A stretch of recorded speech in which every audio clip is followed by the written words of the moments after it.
Hello everyone, আসসালামু আলাইকুম। তো আজকে একটা হৃদয় বিদারক বা কষ্টের ভিডিও নিয়ে আপনাদের সামনে উপস্থিত হইলাম।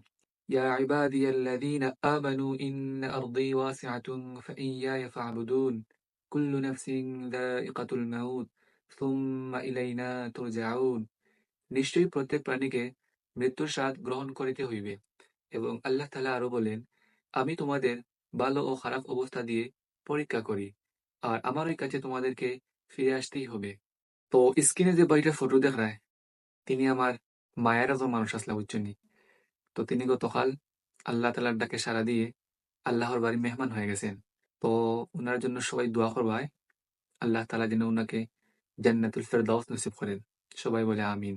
তো ভাইয়ের সাথে আমার খুব ফ্রেন্ডলি বন্ডিং ছিল, যদিও তিনি বয়সে অনেক বড়, তারপরও। তো ভাইয়ের শেষ বয়সটা ছিল এরকম। তুমি যেদিন না নিও না আইবা দোনারাম তোমার অন্য আইলে বাইলে দেখা করে যাইব পাইব দোকানে বুঝছেন। ওকে রে ভাই দরকার আছে তোমার। আমরা জানি আমরা একদিন মরেই যাব, এই জন্য পৃথিবীটাকে এত সুন্দর লাগে। যদি জানতাম আমাদের মৃত্যু নেই, তাহলে পৃথিবীটা কখনোই এত সুন্দর লাগতো না। তো সবশেষে একটা কথাই বলি, আপনি যদি খুব ভালো একটা জীবন পেতে চান, তাহলে কখনোই বলবেন না যে আপনি একদিন মৃত্যুবরণ করবেন।